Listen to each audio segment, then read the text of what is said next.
Sir இப்போ தேர்தல் நெருங்கிட்டு வருது. நம்ம கட்சி பணிகள், வளர்ச்சி இதெல்லாம் எப்படி போயிட்டு இருக்கு? இப்ப என்னை வந்து திருவள்ளூர் நாடாளுமன்ற தொகுதிக்கு பொறுப்பாளரா என்ன தலைவர் அவர்கள் நியமிச்சிருக்காங்க.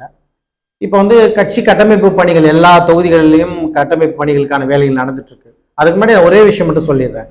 எப்பவுமே தமிழக வளர்ச்சி கட்சியும் சரி, தலைவர் வேலுமுருகனும் சரி, ஒரு உதாரணமா சொல்லணும்னா, கடந்த முறை ஒரு மாமன்ற தேர்தல் நடந்துட்டு, சென்னை மாமன்றத்துக்கு தேர்தல் நடந்துட்டு இருக்கு.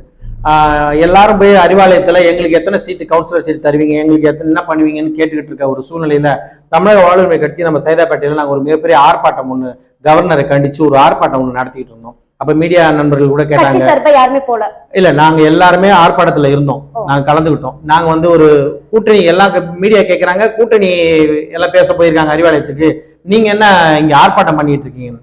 எங்களை பொறுத்தவரை ஓட்டு கணக்கு, சீட்டு கணக்கு அதெல்லாம் ஒரு பக்கம்.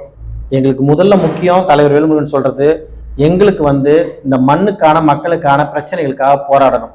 இப்போ நாங்க திருவள்ளூர் மாவட்டத்தை பொறுத்த வரைக்கும் சமீபத்துல ஒரு பட்டா பிரச்சனைக்காக நம்ம பொன்னேரி தாசில்தாரை சந்திச்சு பொதுமக்களை திரட்டி ஒரு பெரிய ஆர்ப்பாட்டம் நடத்தினோம். பழவேற்காடுல ஒரு டாஸ்மாக் இருக்கு, ஒரு தேவாலயம் எதிரில், அது குறித்து இப்ப கலெக்டர் சந்திச்சு மனு கொடுக்க போறோம்.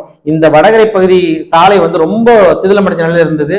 நாங்க கலெக்டர் பிரதாப் அவர்களை சந்திச்சு மனு கொடுத்து ஒரே வார காலத்துல இந்த சாலையை ஓரளவுக்கு சீரமைக்க செஞ்சோம். இந்த மாதிரி மக்கள் பிரச்சனைக்காக போராடுறத முதல் டாபிக்கா வச்சுக்கிறோம். அது போக கட்சி பணிகள், கட்டமைப்பு பணிகள்லையும் முழு கவனம் செலுத்திட்டு இருக்கோம்.